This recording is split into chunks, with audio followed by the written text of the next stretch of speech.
Sí, doctor. Sí, doctor. Ya, ok. Vamos a hablar ahora de metabolismos de la glucosa. Y realmente este es un estudio que ha sido hecho desde hace un poco más de un siglo, donde recién en 1914 Hilliger empieza a hablar de morbilidad probablemente asociada a glucosa. En el 20, en Francia, Duril, se ve que existen cambios en el páncreas fetal de un hijo de madre diabética, y recién en el 39 se puede relacionar a un recién nacido macrosómico con diabetes materna. Recién en el 37 se valida finalmente que la hipoglicemia es causa de bimortalidad asociada a glicemia. En el 54, McGarry habla de un síndrome de hipoglicemia idiopática de la infancia por hormonas contrarreguladoras. En el 59 se da la base teórica de lo que es una hipoglicemia neonatal sintomática transitoria, y es que básicamente este metabolismo de glicemia es bastante peculiar en nosotros, y hay dos momentos involucrados, en la etapa fetal y en la etapa postnatal.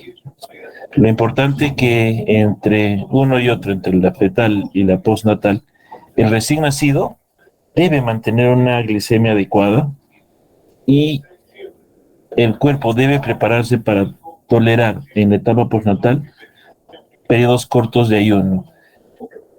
¿Por qué? En la parte fetal, el feto no produce su propia glicemia, sino es a través de la madre, a través de la placenta, quien regula esta cantidad de azúcar que tiene.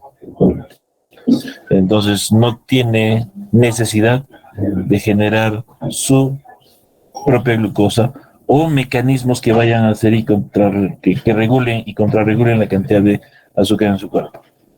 Una vez que nace, en etapa postnatal, el cordón umbilical, al cortarse, lo que genera es que hay una supresión abrupta de estos nutrientes, de esta glucosa, que va a depender enteramente del feto y va a depender del tipo de nutrientes que ingrese, pero también va a regularse por medio de mecanismos que implican formación nueva de glucosa o liberación de glucosa a partir de las reservas escasas, mínimas, que de reserva de glucosa.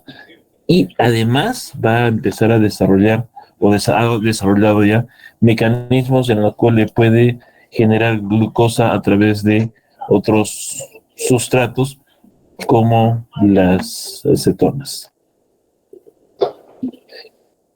Entonces, la glucosa en la vida fetal no es necesario para el feto tener actividad dentro de su organismo para generar la glucosa, porque todo va a depender de la glucosa que tiene la madre.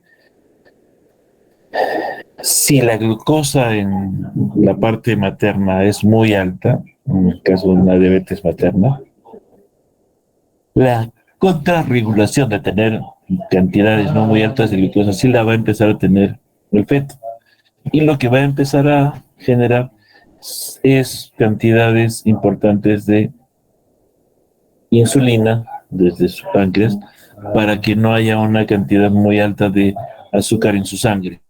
Esta contrarregulación se mantiene siempre, pero en el feto lo que va a generar es de que empiece a acumularse cantidades importantes de reservas que van a dar finalmente lugar a que este niño empiece a aumentar de tamaño y vayan a ser niños grandes y gordos.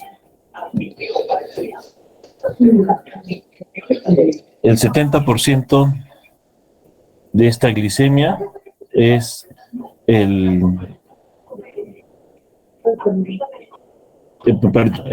El 70% de la glicemia materna es la glicemia del feto, porque va a haber un paso de consumo de energía a través de placenta. El consumo es gasto dependiente, depende, hay un trabajo energético que consume esta glucosa. No, como mencionaba, no depende de los depósitos de glucógeno, pero sí empiezan a ver y desarrollarse estos mecanismos de gluconeogénesis a partir de proteínas y de grasas.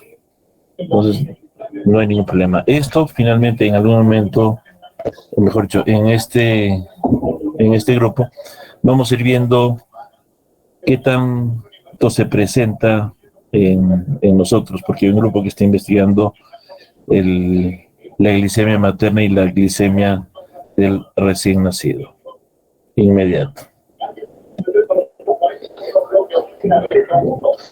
Cuando nacemos en la vida extrauterina, van a empezar a generarse dos cosas. Primero van a empezar a aumentar los depósitos de energía desde glucógeno y triglicéridos. Recuerden la cantidad importante de ácidos grasos de cadena media y larga que tiene la leche materna. Y el incremento de peso brutal que va a tener un recién nacido o un niño durante los primeros 3 o 4 meses de vida.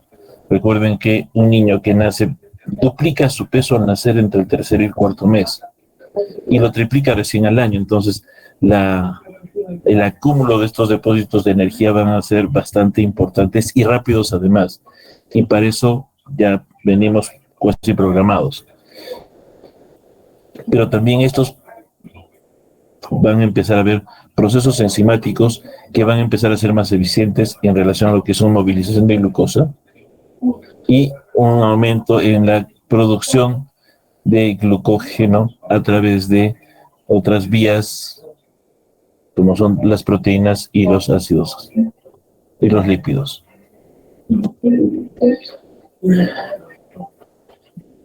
Y esto es lo que pasa entre la madre, la placenta y el feto. La glucosa está dentro de lo que es el plasma arterial uterino. Hay una captación uterina de glucosa, ¿no es cierto?, entra al trofoblasto y esta se transfiere a través de esta placenta hacia el feto. Y hay un paso metabólico que depende de la concentración de la glucosa materna y la fetal mediante la glucosa uterina. Recuerden que el feto no consume nada y es la madre quien va a tener el control de cuánto de glucosa tiene. Obviamente, a menores más bajos de glucosa, la cantidad de glucosa que va a tener el feto también va a empezar a disminuir. Todo esto, este mecanismo, está también ayudado por enzimas facilitadoras del transporte de glucosa, que se llaman GLUT. Y hay 6 o 7 tipos de estas enzimas que se llaman GLUT. Y cada una va a tener una función diferente importante. Pues en el plasma, la glucosa se va a distribuir en el plasma de la arteria umbilical y va a llegar al organismo del niño y se va a empezar a distribuir a lo largo de todo su cuerpo. Existe una relación entre la glucosa materna y la glucosa fetal. Y a mayor cantidad de glucosa en la madre, va a haber una cantidad mayor de glucosa en el feto. ¿Qué va a ser? Obviamente menor, hasta el 70%, ya hemos dicho que el 70% de la glucosa materna está en el feto, pero hay una relación lineal entre esta concentración de glucosa materna y fetal, lo que nos lleva a estar completamente seguros de decir que toda o la mayor parte de la energía que tiene el feto es a través de esta glucosa materna.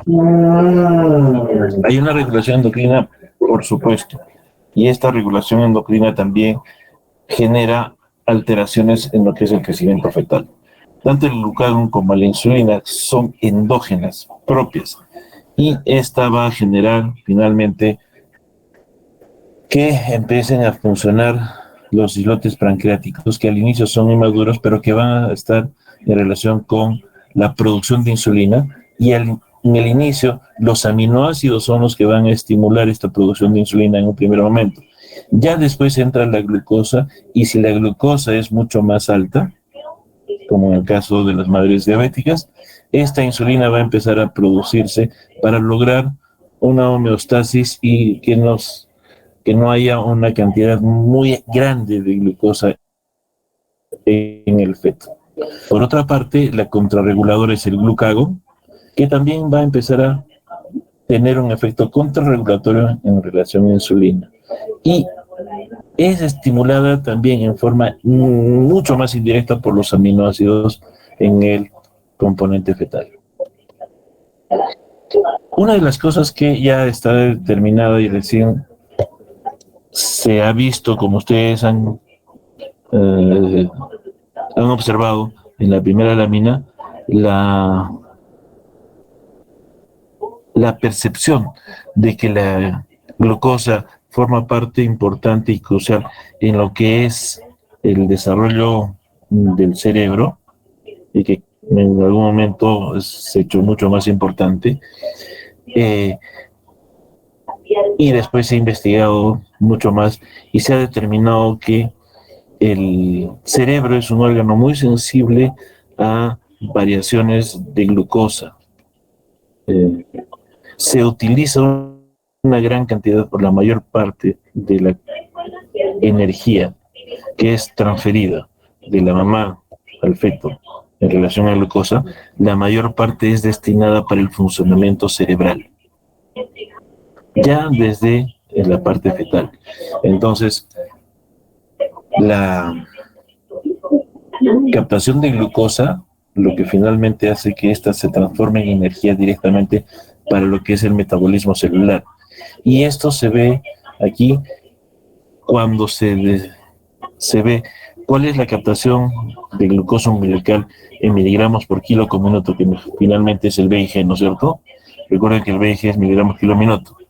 Entonces, cuando hay una captación de glucosa importante, y aquí hay diferentes tipos de especie, hay una relación con el consumo de oxígeno, y esto se llama cociente glucosa-oxígeno, que nos dice cuánto de la glucosa captada es convertida en energía.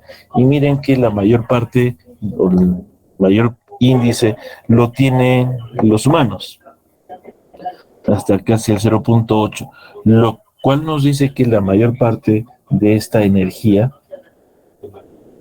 de esta glucosa, es convertida en energía, y mucha de esta energía es utilizada a nivel del sistema nervioso central, básicamente el cerebro. Por eso es que la angustia de los neonatólogos es saber cuánto de glicemia tiene. Y ya se ha determinado, como lo vamos a ver más adelante, cuál es el valor más bajo de glicemia donde ya hay definitivamente un daño en el sistema nervioso central. Hay una cifra que por debajo de esa, o muy cercana a esa, ya existe un daño. No vamos a esperar a tener ese nivel. Desde hace mucho tiempo ya se habla de niveles que están por lo menos al doble de esta cifra mínima, y que la tratamos de manejar con bastante cercanía a este valor. Durante la vida fetal, la insulina estimula además el crecimiento de tejidos, tanto el tejido adiposo, el hepático, el conectivo, el esquelético y el cardíaco. Obviamente, como había mencionado, si hay una cantidad excesiva de insulina, obviamente lo que va a generar es una macrosomía. Cuando hay disminución de esta producción de insulina, lo que va a generar es un retardo de crecimiento intrauterino, que son los famosos pequeños para la edad gestacional. Entonces, punto importante es la cantidad de glucosa que viene para que haya una producción adecuada de insulina y tiene que estar en un equilibrio adecuado, porque las desregulaciones van a provocar estos extremos de peso en los niños, hacia arriba o hacia abajo. Durante el trabajo de parto, ¿qué es lo que se genera?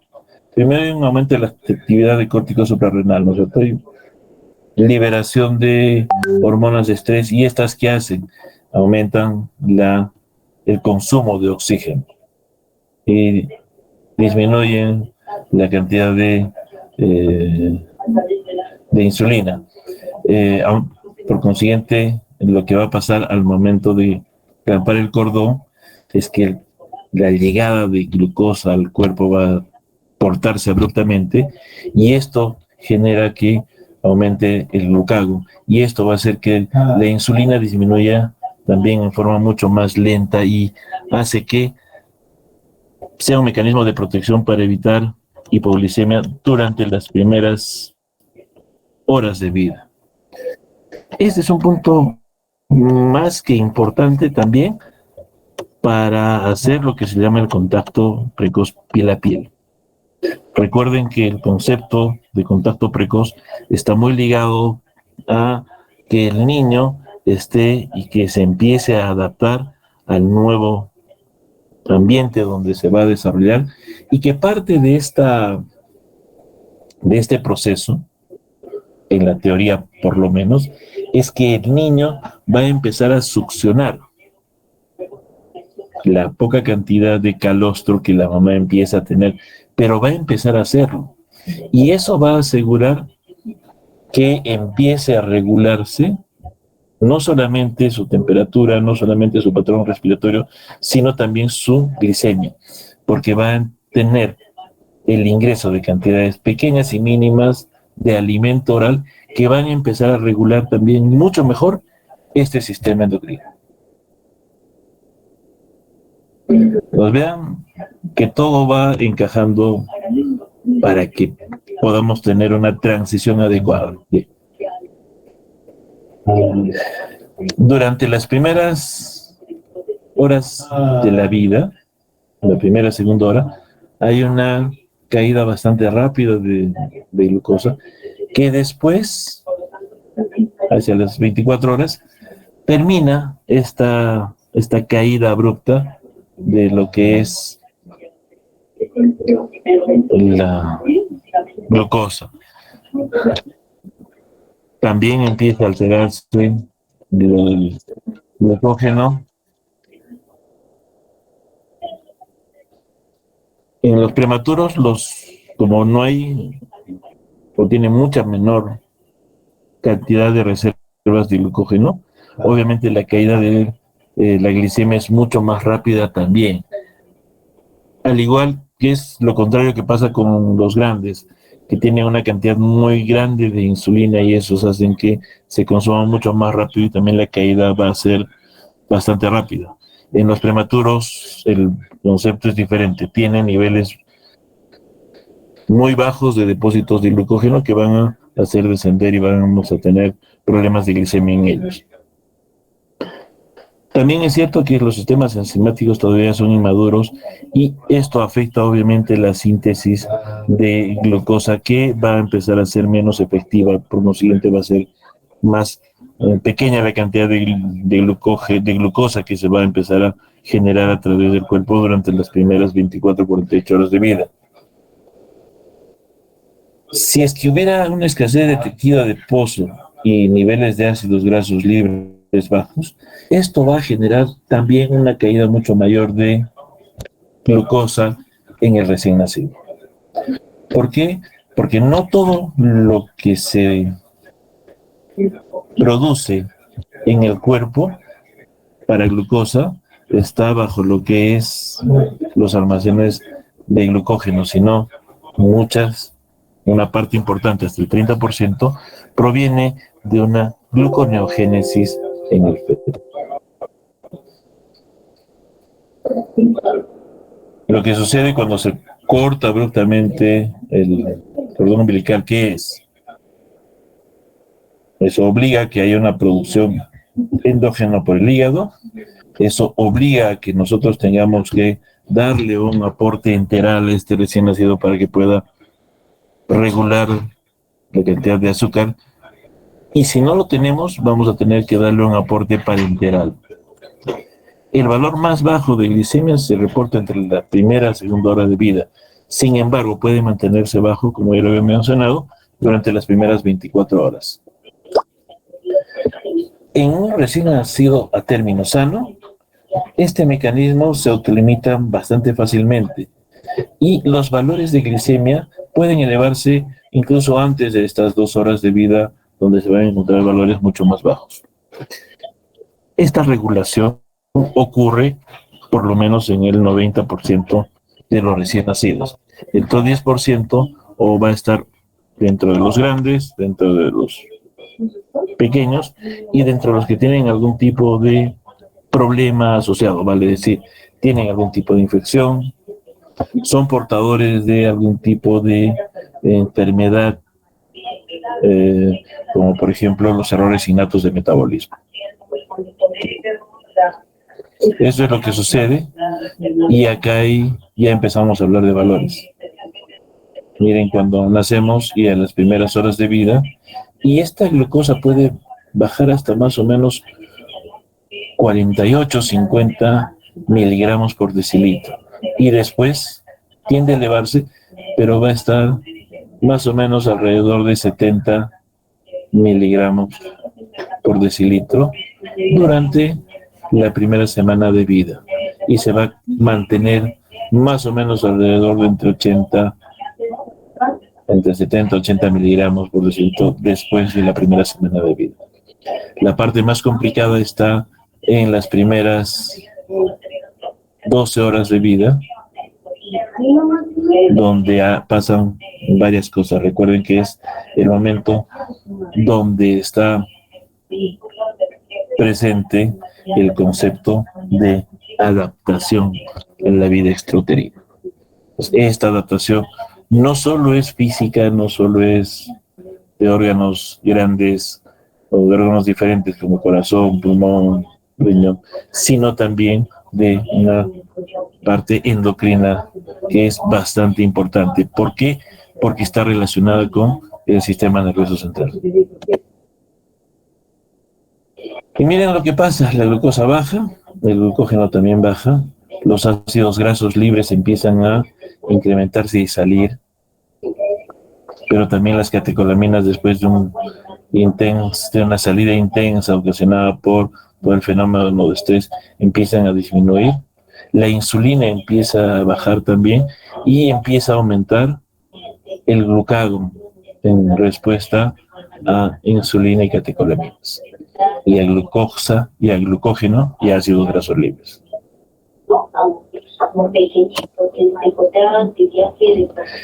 Y esto es lo que sucede en los niños. Estos trazadores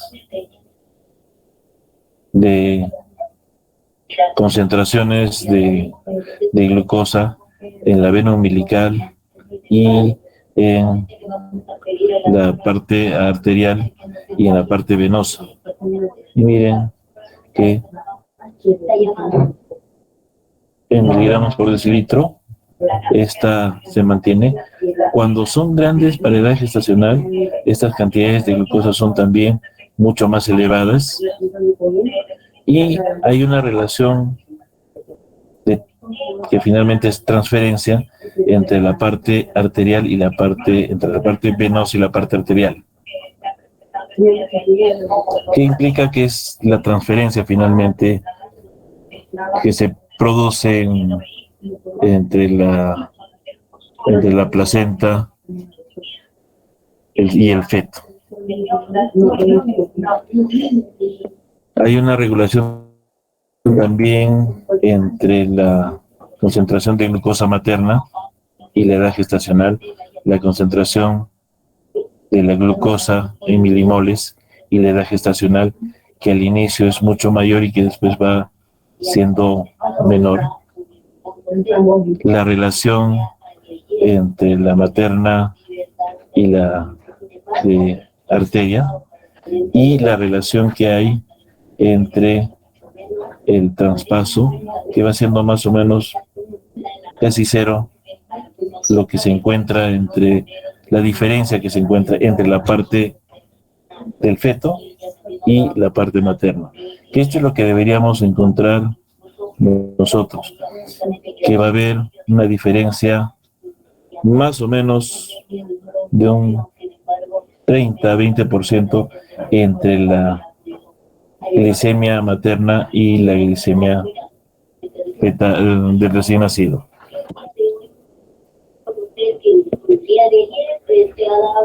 Por consiguiente, finalmente la glicemia es un parámetro dinámico entre factores que van a hacer que descienda y otros que tiendan a aumentar. Obviamente la insulina es hipoglicemiante, va a haber hormonas contrarreguladoras como la hormona de crecimiento, glucagón, catecolaminas y cortisol, y esta regulación va a generar finalmente una capacidad o incapacidad para aportar glucosa suficiente para una demanda normal o incrementada, y tiene que haber una regulación bastante adecuada para que eso no suceda. Y si hay un consumo exagerado y hay una producción normal o incluso elevada de glucosa, pero el consumo es muy exagerado, lo que va a generar finalmente es una hipoglicemia. Entonces, la hipoglicemia no es sino una alteración de esta regulación entre insulina y las otras hormonas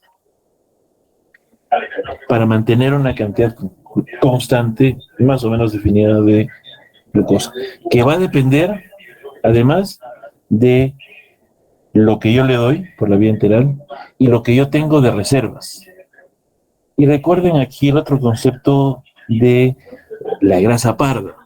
La grasa parda, que está localizada en sitios puntuales de nuestro cuerpo, tiene una cantidad bastante importante de reserva energética, y esta reserva energética se consume durante las primeras horas de vida, no va más allá de 3 o 4 días, y es donde, si ustedes recuerdan, es el tiempo en el cual la madre empieza a tener una cantidad mucho mayor de producto lácteo. Recién entre el tercer al quinto día la cantidad de leche empieza a incrementarse en forma exponencial. Pero esta primera leche, este calostro, tiene propiedades también importantes, y que además dentro de esta cantidad importante provoca que haya una llegada al organismo de una cantidad importante de proteínas que entra finalmente a esta regulación hormonal de azúcar. Entonces los niveles de glucosa finalmente es una balanza donde va a, por un lado, estar la insulina, y si hay un aumento de insulina va a haber una hipoglicemia, y por otro, las hormonas hiperglicemiantes como la adrenalina y el glucagón. El valor adecuado, en promedio, va a estar inicialmente entre 40 y 150 miligramos por decilitro. Y aquí hay un efecto también regulador, o mejor dicho, la capacidad que tiene el organismo del feto para no eliminar azúcar hasta un determinado punto, que recuerdan que es el TM de glucosa, que es la capacidad que tiene el riñón de mantener y de no eliminar glucosa a través de la orina. Y este TM de glucosa está alrededor de 150. Entonces, valores por encima de 150, lo que va a hacer el organismo también va a empezar a eliminar azúcar, porque el exceso también puede generar daño. No tan preocupante como la hipo, que sí genera un daño cerebral, pero hacia el otro lado va a originar que haya también un exceso de sustrato, y eso no es bueno porque hay una alteración en un equilibrio bastante delicado. Las fuentes de glucosa en el recién nacido, miren, está el azúcar, que es la parte que recicla el cuerpo a través de los diferentes de las reservas que tiene, pero también el glicerol y la alanina son fuentes de glucosa a través de la gluconeogénesis que se presenta en el cuerpo. Y esto viene a ser más o menos la tercera parte de lo que en algún momento necesita el cuerpo del recién nacido para mantener una glicemia adecuada. Y ahí es importante quién nos va a dar esta alanina y este glicerol. Básicamente, punto importante de esta transferencia de leche materna hacia el cuerpo del bebé, nos va a dar sustratos importantes que se van a almacenar en el cuerpo del bebé para tener una regulación de glicemia adecuada. Y eso es lo que sucede en el hígado fetal. Miren, recién hacia las 36 semanas va a empezar a haber una mayor cantidad de reserva en el hígado. Pero una vez que nacemos, esta se va a consumir muy rápidamente durante las primeras 24 horas después de haber nacido. Porque después de este tiempo, al agotarse, el recién nacido va a depender mucho de los aportes externos que tenga y de las reservas que se encuentran en otras partes del organismo.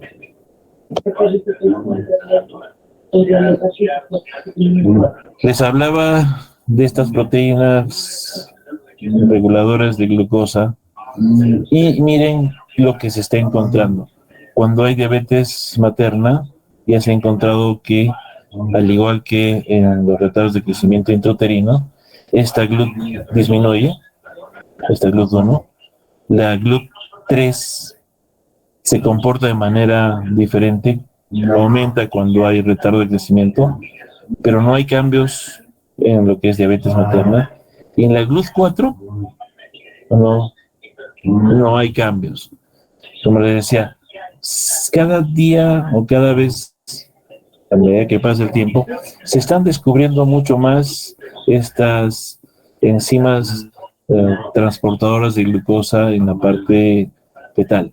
Hay descritas bastante bien 7, sin embargo, se presume que hay algunas otras más y que dependiendo del número, tienen funciones específicas para lo que es la ayuda de este transporte de glucosa a nivel de la placenta.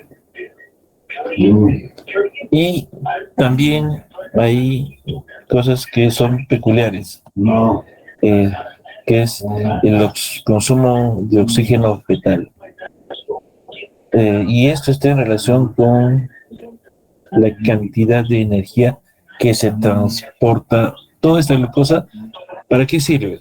Sirve para que el niño aumente de peso, básicamente, y esto se puede medir porque todo eso provoca una oxigenación y finalmente energía, y hay consumo de oxígeno. Entonces, miren la cantidad de oxígeno en mililitros por kilo por minuto que tenemos nosotros como especie, 6.8, que es mucho menor que otros mamíferos, pero que el crecimiento de todos estos, el monorhesus, las vacas, los carneros, los caballos, tienen una velocidad de crecimiento mucho más acelerada. Entonces, ya desde que estamos en la etapa fetal, la velocidad de crecimiento se puede ir determinando por este tipo de consumos de oxígeno, por lo que es el uso del oxígeno como energía por mililitros por kilo por minuto en nuestro cuerpo. Los factores que van a influenciar el consumo de oxígeno finalmente y obviamente la energía, no solamente es el crecimiento, sino que va a haber actividades específicas como la respiración, los movimientos de los brazos y piernas, la actividad cardíaca, los estados de sueño, el crecimiento, la captación de sustratos. También el ejercicio fetal va a afectar el consumo de oxígeno indirectamente para el feto, gradiente de temperatura feto-materna, el estado hormonal del feto, las hormonas tiroideas, las catecolaminas y la insulina. Entonces, todo esto es finalmente parte de lo que hacemos nosotros y que está en relación con lo que va a pasar toda nuestra vida, porque esta es una tasa metabólica basal que vamos a tener nosotros y que vamos a necesitar no solamente el consumo de oxígeno, sino también el consumo de energía que básicamente va a estar dada en nuestro cuerpo a través de la glucosa. Para esto necesitamos que haya una cantidad siempre constante de glucosa en nuestro cuerpo. Y tiene que estar en rangos ya descritos, porque los extremos van a ser perjudiciales para cualquier persona. ¿Qué es lo que pasa cuando nosotros ponemos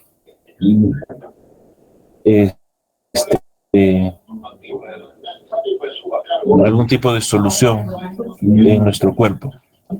Y aquí estamos hablando de adultos, de niños a término y de niños pretérmino. Y esta es la tasa de producción de glucosa, que finalmente no es otro que la velocidad de infusión de glucosa, ¿no es cierto? Entonces, cuando en una persona adulta yo le pongo salino, mi cantidad de producción de glucosa va a estar más o menos en un nivel que va a significar que haya una gluconeogénesis, una glucogenólisis. Cuando yo pongo salino solamente, la cantidad de azúcar que produce un niño a término es mucho mayor que si fuera un prematuro.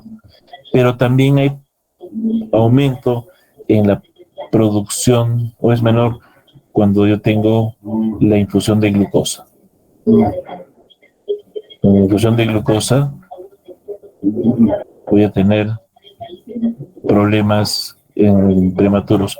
Y cuando yo le pongo a un niño prematuro una velocidad de infusión de glucosa, a veces la producción del niño es mucho más alta. Entonces, yo tengo que ponerle, tanto en el prematuro y en el término, soluciones de glucosa para mantener estable mi glucosa. En un adulto puedo ponerle vía salinizada y voy a tener producción de glucosa endógena y no va a pasar absolutamente nada.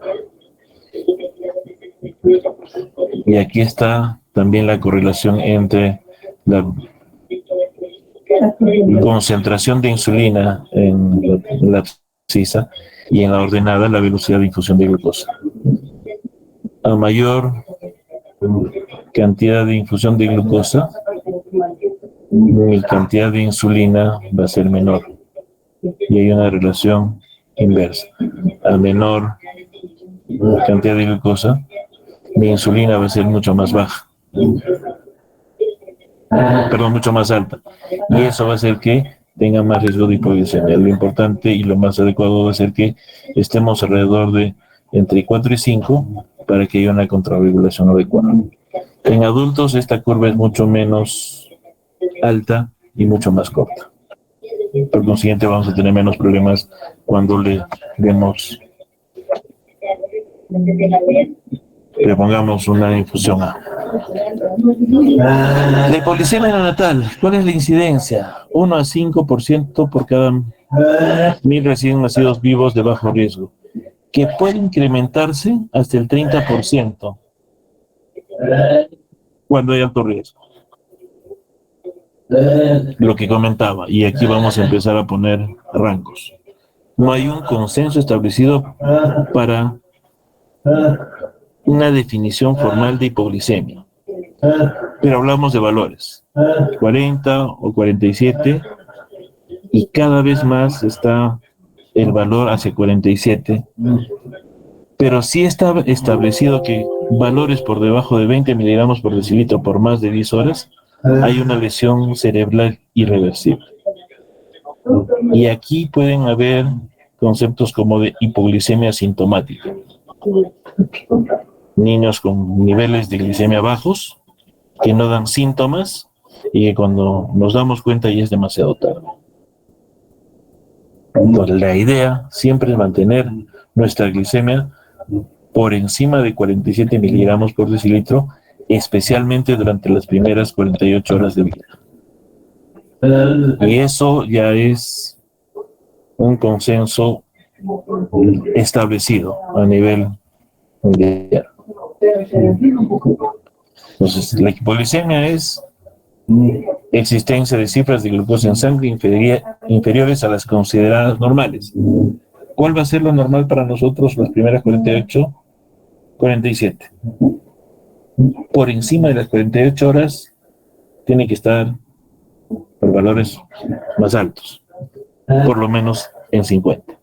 Y se requieren 3 criterios para el diagnóstico: cifras de glucosa bajas en sangre, que tengan síntomas y que reviertan con la administración de glucosa. Conrad y Schwartz hace menos de 20 años volvieron a clasificar la glicemia, porque básicamente es una condición prenatal, materno-fetal, y su presencia y severidad va a depender, y el tiempo del inicio. Esas son las condiciones: su condición previa, el inicio, cuán baja es y desde cuánto tiempo empezó. Y él, desde esos criterios, lo ha dividido en 4 formas. Una transicional adaptativa, que es básicamente la menos complicada porque es un fenómeno de adaptación al nuevo medio. Una asociada y secundaria, cuando ya hay alteración cerebral, cuando puede haber sepsis o una hemorragia intracerebral. La transitoria clásica, como por ejemplo lo de los PEC o los grandes, y la recurrente y severa, que ya está asociada a síndromes específicos como el Verdict-Wiedemann.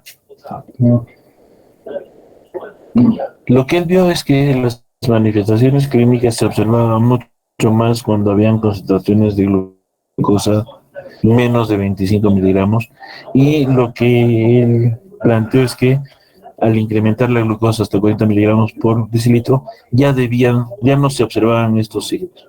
Sin embargo, esta cifra de 40 se ha elevado y ahora se mantienen niveles un poco más altos. Sin embargo, se plantean interrogantes, ¿no? ¿Cuántos asintomáticos tienen glucosas bajas? Y estos síntomas inespecíficos de hipoglicemia que se pueden dar y que muchas veces no nos genera sino confusión. Recuerden que los síntomas son bastante inespecíficos. ¿Qué es lo importante? Que no haya el mínimo, o que exista un riesgo mínimo para que se altere el neurodesarrollo. Y el diagnóstico se basa finalmente en la posibilidad de que haya un pronóstico de alteración en el desarrollo con niños con hipoglucemia asintomática, finalmente. Y si es sintomática, el neurodesarrollo se afecta mucho más importantemente. Entonces, Lucas y colaboradores en el 88 encontraron que cuando existe una hipoglicemia menor de 47 miligramos por decilitro durante 5 días o más, el riesgo de neurodesarrollo se incrementó de manera importante. Definitivamente, hipoglicemias transitorias fueron mejor toleradas que formas prolongadas y moderadas. Y aquí la cifra llega al 47, pero tiempo también. Entonces la idea es tener niños que siempre estén por encima de un valor de 47 permanentemente. Ahora, la hipoglicemia se define como un nivel de glucosa plasmática menor de 47 miligramos por decilitro, lo que implica que tenemos que tener esta cifra para mantener nuestra glicemia de nuestros recién nacidos siempre por encima de este valor. Y eso va a generar que haya menos posibilidades de tener alteraciones del neurodesarrollo. Sin embargo, este es un valor no absoluto, porque puede estar influido por la disponibilidad de otras fuentes alternativas de energía, como ya lo habíamos comentado con el glicerol, ¿no es cierto? Y la arginina. Entonces, ¿cuáles son estas fuentes importantes? La lactancia materna. Y de hecho, hay algunos estudios que se están siendo evaluados donde se hace una diferencia entre niños alimentados con pecho, con lactancia materna exclusiva y alimentados con fórmula. Y obviamente se puede tolerar valores menores en niños alimentados con lactancia materna exclusiva, porque existen otros sustratos que van a dar lugar a la producción de glucosa dentro del cuerpo del niño. Es el cerebro que tiene una mayor cantidad de consumo energético y la glucosa finalmente es consumida para dar lugar a energía. Por eso es importante y por eso el valor es el de 47 y ya se ha determinado ese valor como un valor adecuado para que exista en nuestro cuerpo. Y eso, cuando se oxida, genera energía. Por consiguiente, las mediciones de glucosa en la parte académica están relacionadas bastante con cuánto de consumo de oxígeno se hace en el. Entonces, el aporte de glucosa al cerebro también depende del flujo sanguíneo y del nivel de glucosa en sangre. Y miren, la utilización de azúcares bastante altas, 5 miligramos por minuto por cada 100 gramos de masa encefálica. Cuando el aporte es insuficiente, hay alteración en la función cerebral. Y el valor de glicemia debe estar entre 32 a 39 miligramos por decilitro para mantener un flujo sanguíneo cerebral adecuado. Cuando los valores están por debajo de 47, puede haber alteración de potenciales evocados, o sea, hay alteración funcional. Los potenciales evocados finalmente son eventos eléctricos que están en relación con escuchar y ver. Los potenciales evocados auditivos y visuales. Entonces, el valor por debajo de 47 sostenido es el que nos va a dar problemas. Entonces, recuerden siempre que cuando tenemos un nivel de glucosa bajo, puede generarse una alteración neurológica importante y que si esta se mantiene y no hago nada, puede generar un problema neurológico a largo plazo. ¿Qué es lo que genera el hipoglicemia en el cerebro? Primero va a aumentar el metabolismo de glucógeno de glucosa, va a disminuir el metabolismo cerebral, va a disminuir el metabolismo del oxígeno va a disminuir el ATP, va a incrementar el metabolismo del lactato, va a disminuir los aminoácidos y aumentar el nitrógeno, aumenta el uso de cetonas, disminuye la síntesis de acetilcolina, y esto en algún momento puede generar apoptosis cerebral. Entonces, el mecanismo bioquímico de lo que es hipoglicemia en el cerebro también está siendo mejor comprendido ahora. Todo esto, el evento final, como le decía, es apoptosis, muerte cerebral programada, y esto finalmente, antes de llegar a apoptosis, ya puede haber una lesión neuronal. Y esta está en relación con la cantidad de hipoglicemia que hay, la duración de la hipoglicemia, y las zonas más afectadas son la corteza, el hipocampo, el núcleo caudado, la médula espinal y las células de Purkinje. Entonces, es finalmente las zonas más sensibles del cerebro las que están siendo afectadas.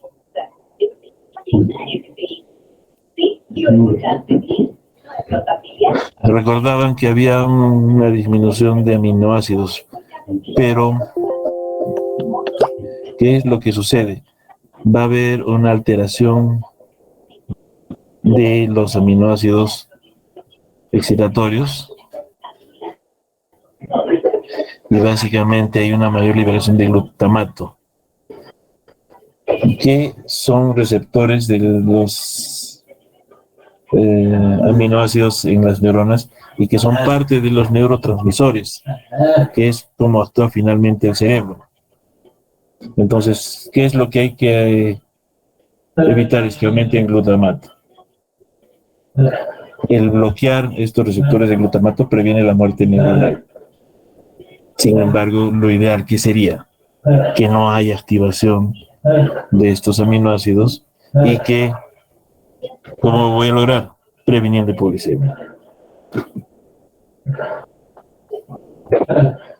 Entonces, el hiperinsulinismo, que es otra de las cosas que se tiene, lo tengo que prever si es que se puede.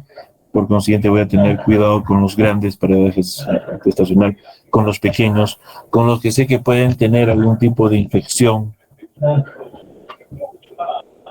Pero si yo sé que hay un hiperinsulinismo, probablemente me quede corto en el aporte que le tenga que dar.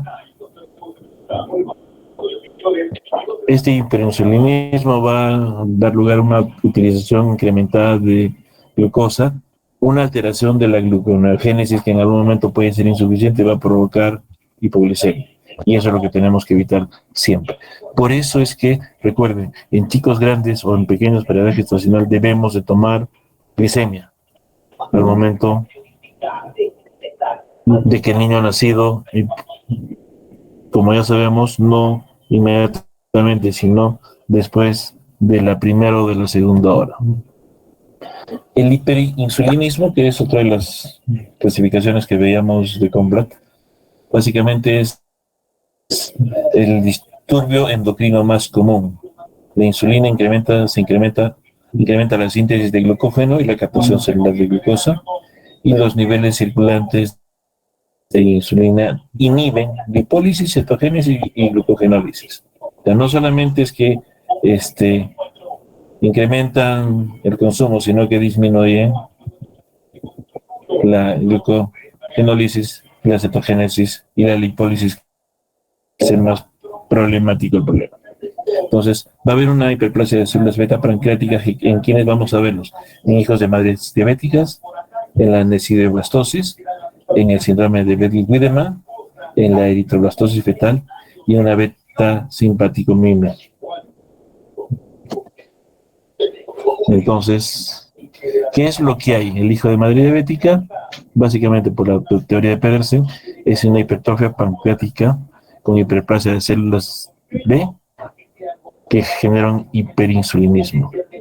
Hay una glucogenólisis alterada por inactivación de fosforilasa hepática y una alteración en las catecolaminas también. ¿Cuál es el fenotípico típico? Es el gordito cara de chanchito. Y esto lo definía un maestro que tenía, que decía, ¿no? Los grandes y gordos que tienen cara de chancho, esos son los que hacen hipoglucemia. Entonces, el fenotípico, rollizo, mofletudo, cachetón, panículo adiposo aumentado y pletórico. Esos son los que van a generar mucho más problemas.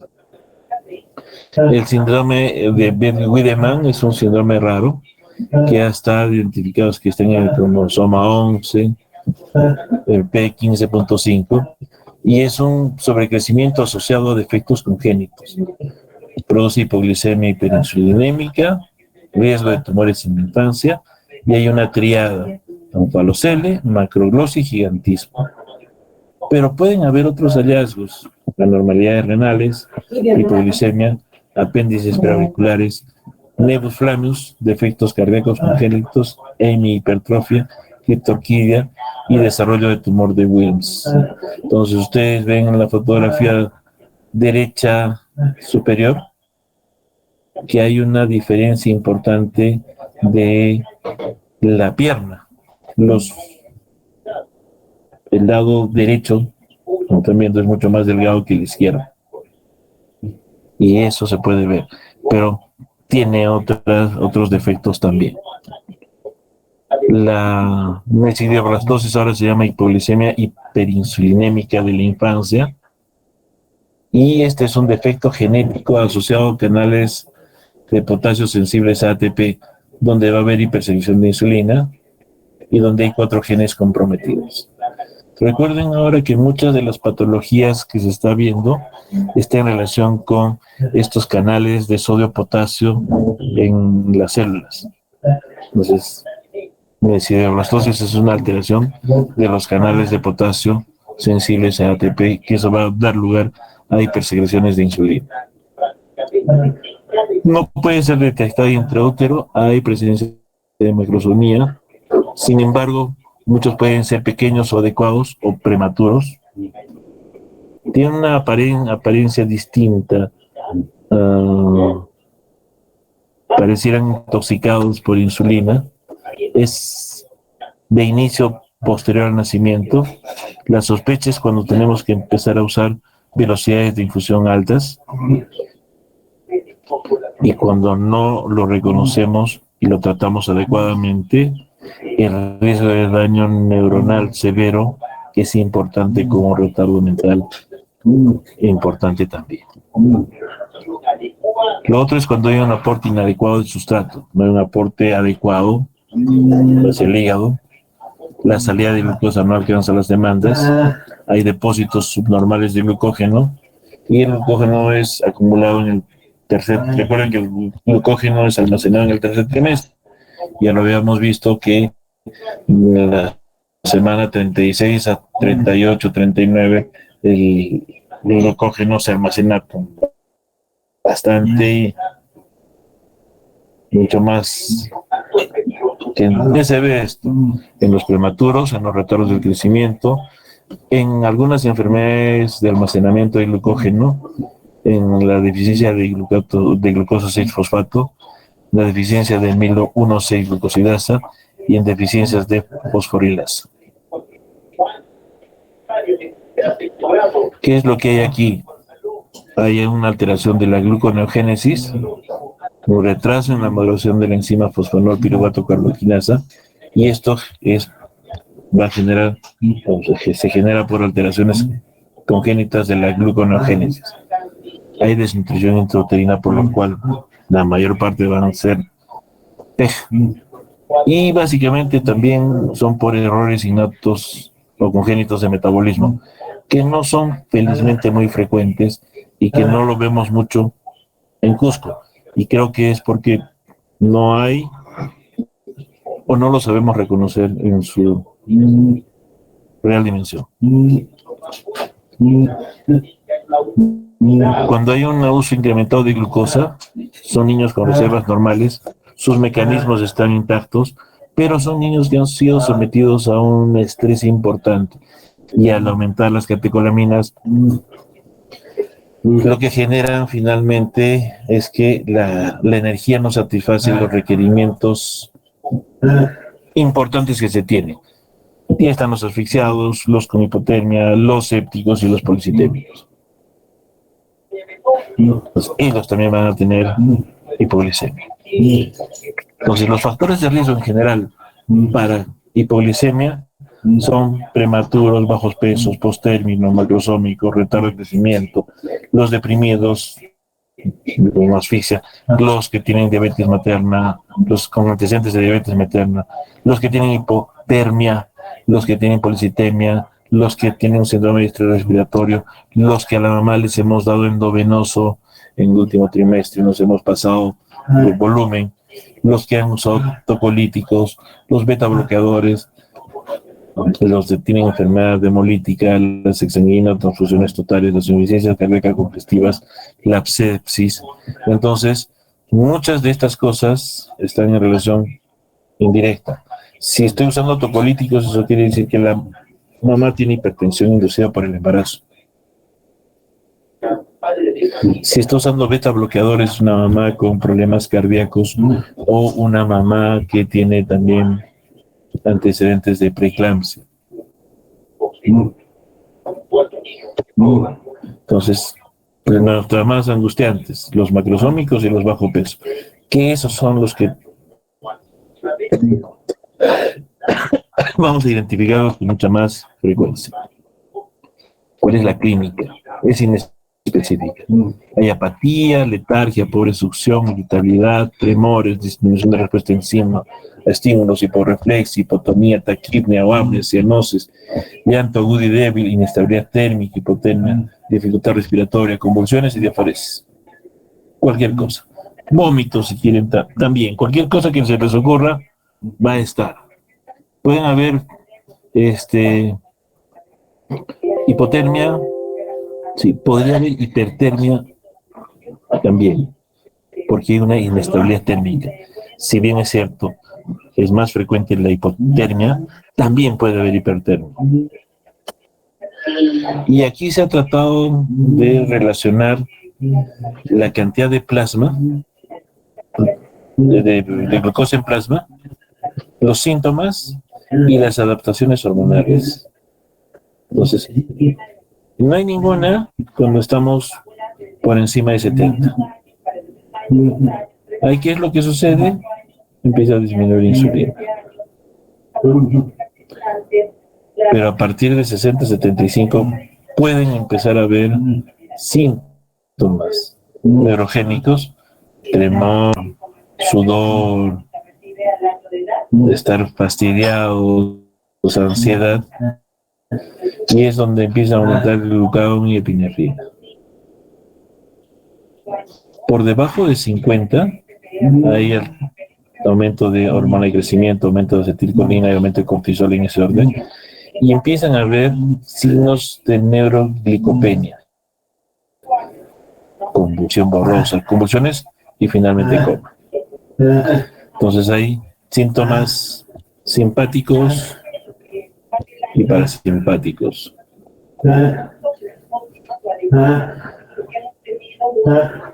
Y todo esto se va a presentar.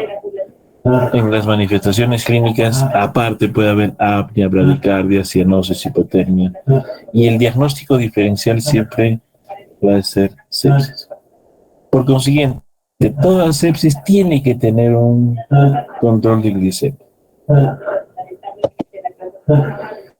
Y el monitoreo tiene que haber primero síntomas compatibles con glucosa. En neonatos con riesgo se tiene que tomar dentro de la primera hora y luego cada 3 a 6 horas, que no lo hacemos en el hospital, que ese es un graso error. La monitorización debe continuar hasta que las concentraciones se puedan mantener con alimentación regular en un rango normal. Mayor de 50 miligramos en las primeras 48 horas, recuerden que puede ser hasta 47, y mayor de 60 miligramos en adelante. Y en el caso de menores de 60 miligramos, adicionar otras evaluaciones. Y esto es referencial. Lo importante es que esto se corrobore con glicemias en suero. Y esos aparatitos nos sirven y ayudan un montón. Sin embargo, su tendencia de falla es bastante alta y se tiene que generar una concentración sérica. Y si yo tomo glicemia a un niño, en el laboratorio tienen que empezar a hacer la medición en el momento más rápido posible. Si pasa más de media hora, ya va a empezar a haber también alteraciones en la glicemia.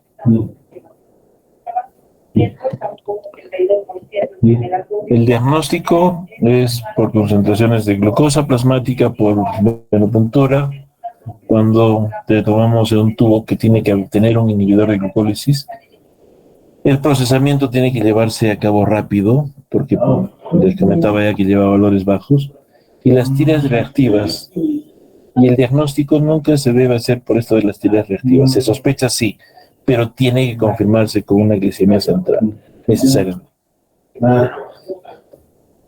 Cuando hablamos de hipoglicemia persistente, cuando no hay una respuesta al tratamiento habitual. ¿Y cuál es el tratamiento habitual?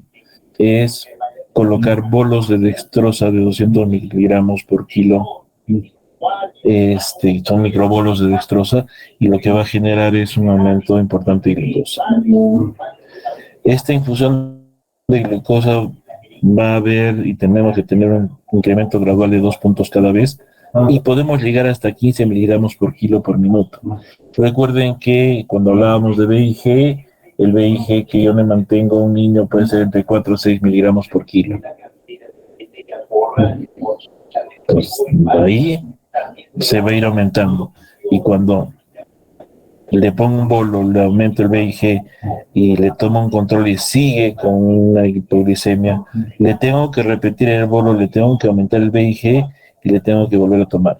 Recuerden que puede llegar hasta 15 miligramos por kilo por minuto, que eso ya son concentraciones de dextrosa muy superiores al 12.5% y por ende tengo que usar una vía central. Estas son las causas de deficiencias hipoglicemia persistente: hiperinsulinismo, deficiencias endocrinas y defectos metabólicos hereditarios, que no son los más frecuentes. Dentro de los más frecuentes están los macrosómicos, y si estoy hablando de macrosómicos, podría estar hablando de una hiperplasia funcional de células B, deficiencias endocrinas, el cortisol, o el panhipopituitarismo, que no son muy comunes. Hipotiroidismo no lo hemos visto mucho y no asociado tampoco hipoglicemia. Los defectos hereditarios, que básicamente son defectos de errores innatos de metabolismo, que lo hemos visto mucho menos todavía. Los más frecuentes, los macrosómicos. Cuando vean un macrosómico, asústense. Yo sé que ahora están viendo mucho más macrosómicos y que no está pasando absolutamente nada. Y eso no siempre va a pasar. Entonces, cuando tengo un chiquito que le detecto, le aumento el VIG y se estabiliza, no hay ningún problema. Si aumento, si al contrario es un recurrente, una hipoglicemia recurrente, le aumento una segunda vez el VIG y cuando ya necesita el tercer aumento, ya tenemos que tomar glicemia, no solamente glicemia, sino empiecen a tomar muestras de insulina, cortisol y hormona de crecimiento sérica, cetonas séricas. Empiecen a estudiar función hepática, usar lactato y medir cetonas en orina. Las cetonas en orina me van a dar lugar a sospecha de error innato de metabolismo, al igual que el lactato sérico. Estas dos últimas están básicamente para ver problemas específicos de errores innatos de metabolismo, que son 800 errores innatos de metabolismo. Entonces son 1800 diagnósticos totalmente diferentes. La insulina, el cortisol, la hormona de crecimiento, está en relación con problemas enzimáticos frecuentes.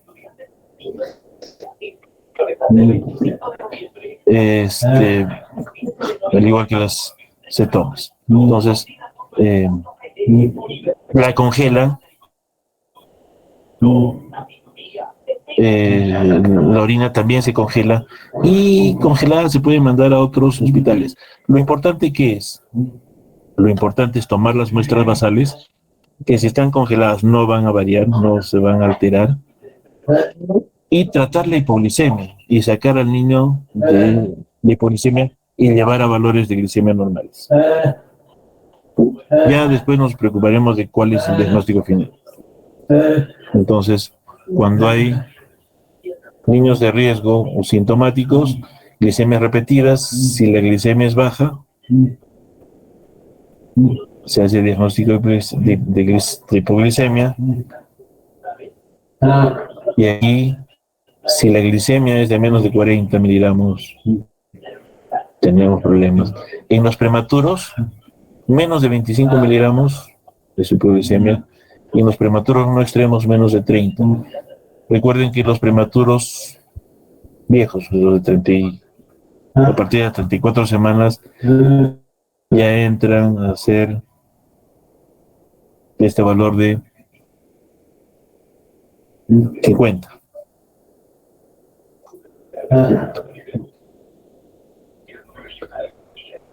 El tratamiento es sintomático y lo que hay que hacer es investigar la etiología. ¿No es cierto? Entonces, no solamente es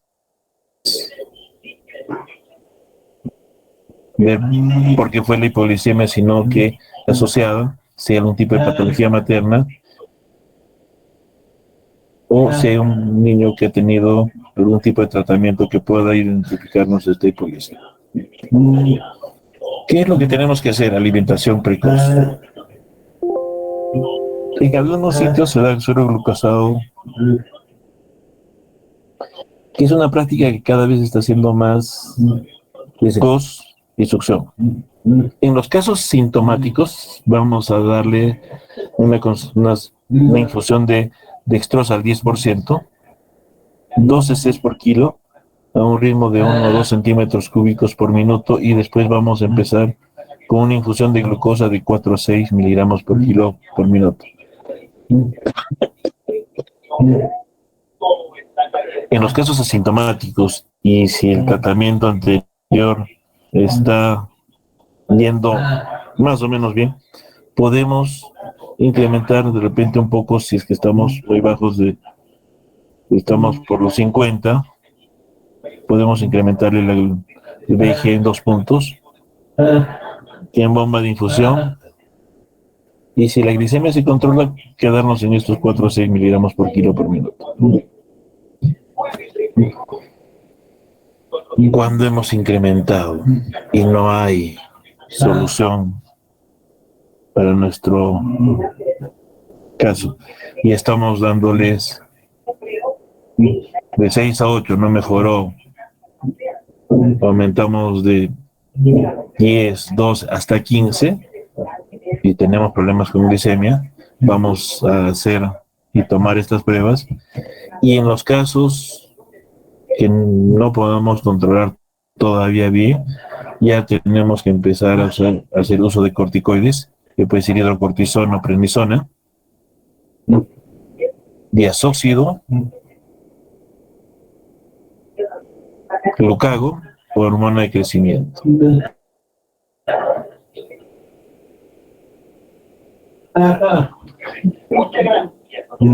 Esto, en mayor parte de los casos. Básicamente, usando corticoides va a mejorar. Las demás no hay en Perú, y realmente son muy pocas las veces que he visto que se tengan que usar.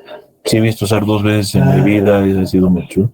El tratamiento etiológico y el tratamiento de las complicaciones, hipocalcemia, acidosis o alteraciones del potasio. Si dura menos de 3 días, es una hipoglicemia transitoria. Pero si persiste más de 3 días y tengo que usar DGs altos para mantener esta glicemia, ahí ya tengo que usar no hidrocortisona o prednisona. Y si se mantiene después del quinto día, ya la idea es usar resóxido, somatostatina o glucagon. Y aquí estamos hablando ya de hiperinsulinismos comprobados, inclusive el tratamiento quirúrgico se plantea. Como digo, no es lo más frecuente. Vamos a revisar ahora unas guías de salud, en los cuales los prematuros tardíos, 34 o 36 semanas, grandes, hijos de madres diabéticas, hay que evaluarlas antes de las 12 y en los otros de las 0 a 24 horas. Y la idea es tener valores mayores de 40. Esa es la idea, tener valores de 40. Si en las primeras 4 horas de vida se evalúa y tiene menos de 25, leche y chequear. Si tiene menos de 25 miligramos por decilitro, endovenoso. Si está entre 25 a 40, tiene las opciones de volver a darle leche o empezar un endovenoso. ¿Cuál es el objetivo? La glucosa tiene que estar más de 45 miligramos por decilitro. Recuerden que habíamos estado hablando de valores de 47. Lo ideal, 50, pero en estos chicos que tienen problemas, más de 45 antes de cada alimentación de rutina. Entonces la idea es dar la glucosa a los 2 centímetros y la infusión de 5 a 8 miligramos por kilo por minuto hasta alcanzar valores de glicemia entre 40 y 50. Después de entre las 4 a 24 horas de vida, alimentación cada 2 o 3 horas, evaluar glucosa antes de cada alimentación. Si la evaluación inicial es de menos de 35, alimentar, darle más leche. Si tiene entre 35 y 45, darle más leche o ponerle un endovenoso con el mismo objetivo, mayor de 45 miligramos. Y esto durante las primeras 24 horas de vida.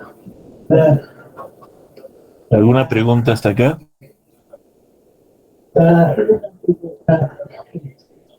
¿Alguna pregunta? No. Hello.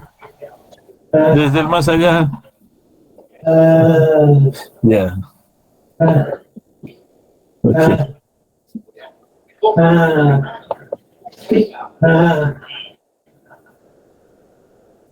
Y el otro es la hiperglicemia neonatal. Y se define como valores de glucosa de mayor de 125 miligramos por decilitro o glucosa en plasma mayores de 150 miligramos por decilitro. Y ahí recuerden que estamos también viendo esto del TM de glucosa, que es la cantidad de glucosa que a partir del valor en el cual el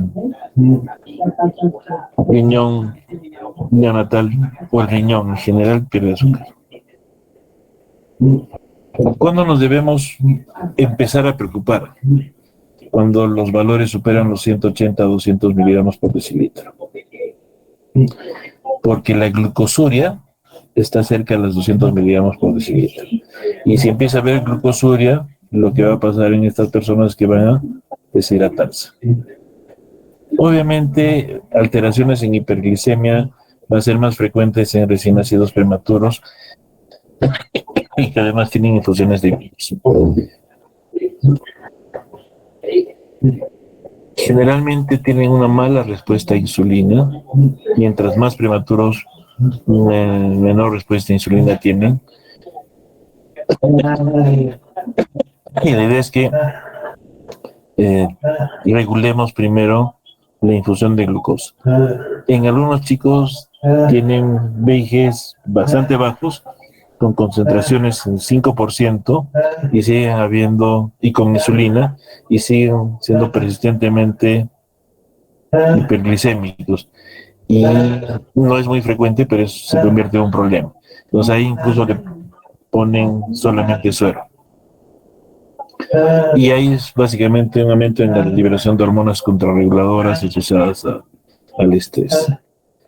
Las causas, exceso de glucosa, que se le vemos, prematuridad, sepsis, estrés, fenitoína, como glucocorticoides, o diabetes mellitus neonatal, que se describen, pero que es una condición bastante rara. Cuando usamos insulina, lo podemos usar subcutánea y en valores que van desde 0.01 unidad hasta 0.1 unidad internacional de insulina rápida. La idea es también iniciar nutrición parenteral. Lo importante es que disminuyamos mortalidad y daño cerebral, que obviamente es menos importante que la hipoglicemia. No se han hecho muchos estudios al respecto, pero sí se sospecha de que hayan problemas de neurodesarrollo también. Muy bien. ¿Alguna pregunta?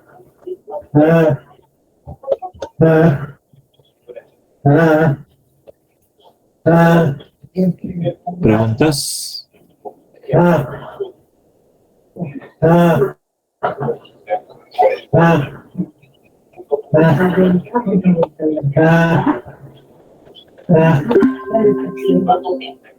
¿Aló? Desde el más allá. ¿Alguien me puede responder? Claro, no hay ninguna pregunta, todo claro. Ya. Cerelli. Todo claro.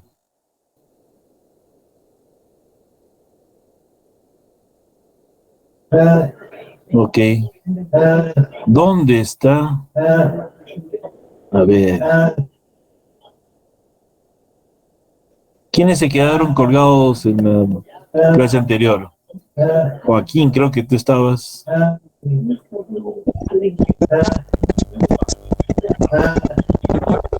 Se quedaron 4 personas en la clase pasada. No te escucho, Joaquín, muy bien.